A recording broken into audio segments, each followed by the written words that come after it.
Welcome to you, সকলকে স্বাগতম। সবাই ল্যাঙ্গুয়েজ কোর্সে অবজেক্ট ওরিয়েন্টেড প্রোগ্রামিং। আজকে অবজেক্ট ওরিয়েন্টেড প্রোগ্রামে অবজেক্ট এবং ক্লাস এই দুইটা বিষয় নিয়ে কথা বলবো। শুরুতেই বস্তুর ধারণা নিয়ে একটি ছোট ব্যাখ্যা দেই, পরবর্তীতে আমি এই কথাগুলো আরো ব্যাখ্যা করে বলবো। আমরা সবাই কম্পিউটার ব্যবহার করি। যারা একটু বেশি কৌতূহলী তারা নিশ্চয়ই কম্পিউটার বক্স খুলে খুলে দেখে ফেলেছে যে এর মধ্যে নানা রকম যন্ত্রাংশ থাকে, যেমন RAM, hard disk, motherboard, CPU, cooling fan ইত্যাদি। এসব মিলে কম্পিউটার। কিন্তু মজার ব্যাপার হলো এর সবই একটি কোম্পানি তৈরি করে নাই। কেউ র্যাম তৈরি করে, কেউ বা মাদারবোর্ড, কেউ বা আবার সিপিইউ। কিন্তু সবার আলাদা আলাদা ভাবে সবকিছু তৈরি করলেও আমরা যখন পুরো কম্পিউটারটি অ্যাসেম্বলি করি, কি সুন্দরভাবে সব ঠিকঠাক ভাবে লেগে যায়, কোনো সমস্যা হয় না। এজন্য মেকানিক্সও, যার নাকি কম্পিউটার সায়েন্সের ডিগ্রি নাই, সেও জানে কিভাবে সবকিছু অ্যাসেম্বলি করতে হয়। র্যামের মধ্যে কি আছে সে সম্পর্কে তার কোনো ধারণাই নেই, কিংবা সিপিইউ। অবজেক্ট ওরিয়েন্টেড কনসেপ্ট মূল ব্যাপারটি হলো এটি: একটা সিস্টেম অনেকগুলো কম্পোনেন্ট থাকতে পারে, কিন্তু সব কম্পোনেন্ট এগুলো কেউ একা একা তৈরি করবে না, এটাই স্বাভাবিক। এবং এগুলো এমন ভাবে তৈরি করা হয় যাতে খুব সহজে এদেরকে অ্যাসেম্বল করে পুরো সিস্টেম দাঁড় করানো যায়।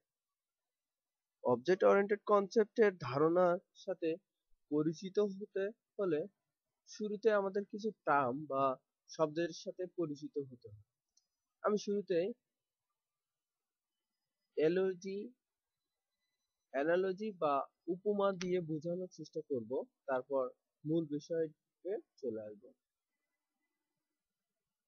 অবজেক্ট সম্পর্কে প্রথমেই বলা যায়, অবজেক্ট এর মানে হচ্ছে বস্তু। পৃথিবীতে যা কিছু দেখি, অনুভব করি, তার সবই বস্তু। যেমন মোবাইল ফোন, চশমা, এমনকি আমি নিজেও একটি অবজেক্ট। আমরা যেহেতু প্রোগ্রামার, এখন একটু সেভাবে কথা বলি। প্রোগ্রামিং এ একটা ধারণাই অবজেক্ট। অবজেক্টকে কিভাবে দেখা হচ্ছে তা নির্ভর করে যে দেখছে তার উপর। মনে করা যাক একটি অফিসের বড় কর্তা, যেমন সিইও, সে দেখবে এমপ্লয়ি, বিল্ডিংস, ডিভিশন, নোটপত্র, বেনিফিট, প্যাকেজ, লাভ ক্ষতির হিসেব, এগুলো অবজেক্ট। একজন আর্কিটেক্ট দেখবে তার প্ল্যান, মডেল, এলিভেশন, ডোনেস, ডেন্টিল, আর্মাচার ইত্যাদি। সেভাবে একজন সফটওয়্যার ইঞ্জিনিয়ার অবজেক্ট হলো স্ট্যাক, কিউ, উইন্ডো, চেকবক্স ইত্যাদি। অবজেক্টের একটি স্টেট থাকে। স্টেট হলো কিছু তথ্য যা দিয়ে এই অবজেক্টকে আলাদা করা যায় এবং তার বর্তমান অবস্থান জানা যায়। যেমন একটি ব্যাংক অ্যাকাউন্টের স্টেট হতে পারে কারেন্ট ব্যালেন্স। একটা অবজেক্টের মধ্যে আরেকটা অবজেক্ট থাকতে পারে যা ওই অবজেক্টের স্টেট হতে পারে। অবজেক্ট সাধারণত কিছু কাজ করে থাকে যাকে বলে তার বিহেভিয়ার। যেমন ধরা যাক সাইকেলের চাকা, চাকার স্টেট হতে পারে এর ব্যাসার্ধ, পরিধি, গতি ইত্যাদি, এবং চাকার বিহেভিয়ার হলো এটি ঘুরে। এখন যেহেতু আমরা সাইকেলের চাকাকে আমরা প্রোগ্রামিং এর মাধ্যমে প্রকাশ করব, সুতরাং এগুলোকে আমরা ভেরিয়েবলে রাখব, আর বিহেভিয়ার গুলোকে আমরা ফাংশনের মাধ্যমে লিখি। আমরা এর আগে যাকে ফাংশন বলে এসেছি, এখন থেকে আমরা ফাংশনকে ফাংশন বলবো না, আমরা এদেরকে মেথড বলবো। সুতরাং আমরা জানলাম অবজেক্ট এর দুটি জিনিস থাকে: স্টেট অর্থাৎ নিজের সম্পর্কে ধারণা, এবং মেথড, সে কি কি কাজ করতে পারে। এখন দেখা যাক ক্লাস। অবজেক্ট সম্পর্কে আমরা জানলাম, ক্লাস হলো সেই অবজেক্টটি তৈরি করার প্রক্রিয়ার একটি অংশ। মনে করি আমরা একটি কলম বানাতে চাই। শুরুতে আমরা কোনো রকম চিন্তা ভাবনা না করে ফু দিয়ে একটা কলম বানিয়ে ফেলতে পারি না। আমরা এর জন্য পরিকল্পনা করি। কলমটা দেখতে কেমন হবে, এটি লম্বা কতটুকু হবে, কলমটি কি কি কাজ করবে ইত্যাদি। এই পরিকল্পনাগুলো আমরা আমরা কোথায় লিখে রাখি? আমাদের এই লেখা ডকুমেন্টটি আসলে ক্লাস। সহজ একটি ব্যাপার। অবজেক্ট ওরিয়েন্টেড কনসেপ্ট তিনটি ধারণার উপর প্রতিষ্ঠিত। এক, ইনহেরিটেন্স। নাম থেকেই বোঝা যাচ্ছে যে এখানে বংশগতির একটা বিষয় চলে এসেছে। আসলেই তাই। ধরা যাক একটা চাকা, নানা রকম চাকা হতে পারে, যেমন বাসের চাকা, সাইকেলের চাকা, মোটর সাইকেলের চাকা ইত্যাদি। সব চাকার মধ্যে কিন্তু কিছু কমন ব্যাপার আছে। এটির ব্যাসার্ধ আছে, পরিধি আছে এবং এটি ঘুরে। সুতরাং আমরা একটা চাকার নামের অবজেক্ট বানাতে পারি যা বাকি সব চাকা, যেমন বাস, সাইকেল এর পূর্বপুরুষ।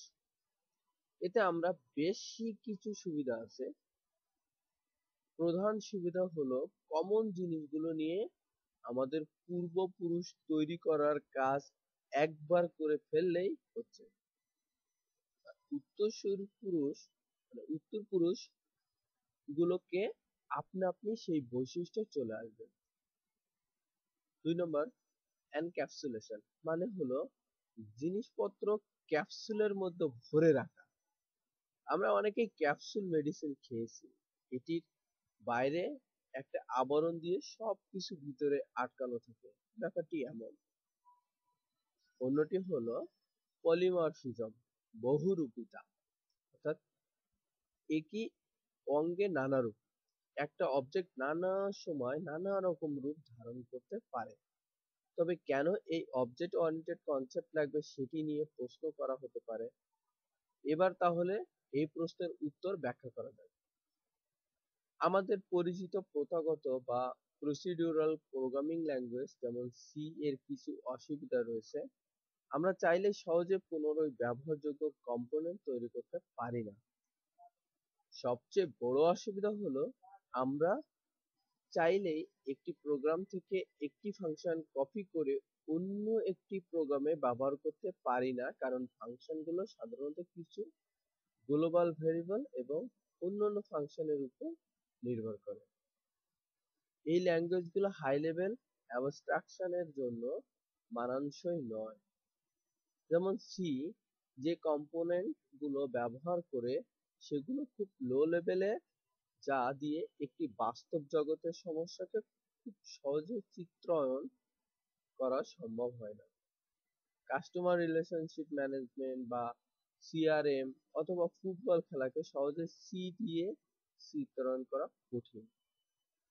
1970 সালে যুক্তরাষ্ট্রের প্রতিরক্ষা অধিদপ্তরের একটি টাস্ক ফোর্স তদন্ত করে বের করার চেষ্টা করে কেন আইটি বাজেট সবসময় নিয়ন্ত্রণ করা সম্ভব নয়।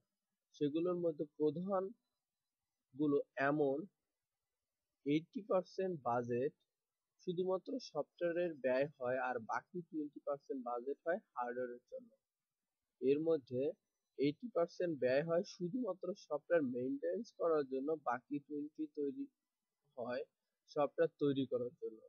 হার্ডওয়্যারগুলো সহজে রিইউজ বা পুনরায় ব্যবহার করা যায় এবং এতে এদের ইন্টিগ্রিটি নষ্ট হয় না। এবং একটি হার্ডওয়্যার একটি বিশেষ অংশ নষ্ট হয়ে গেলে তা সহজে আলাদা করে ফেলা যায় এবং নতুন একটি দিয়ে রিপ্লেস করা যায়। কিন্তু সফটওয়্যারের ক্ষেত্রে এমন সম্ভব হয় না। একটি প্রোগ্রামের সমস্যার জন্য অন্য প্রোগ্রামের সমস্যা তৈরি হয় ইত্যাদি। এই সমস্যা সমাধান করার জন্য এই টাস্ক ফোর্স পরিশেষে প্রস্তাব করে যে সফটওয়্যার এবং হার্ডওয়্যারের মতো হওয়া উচিত।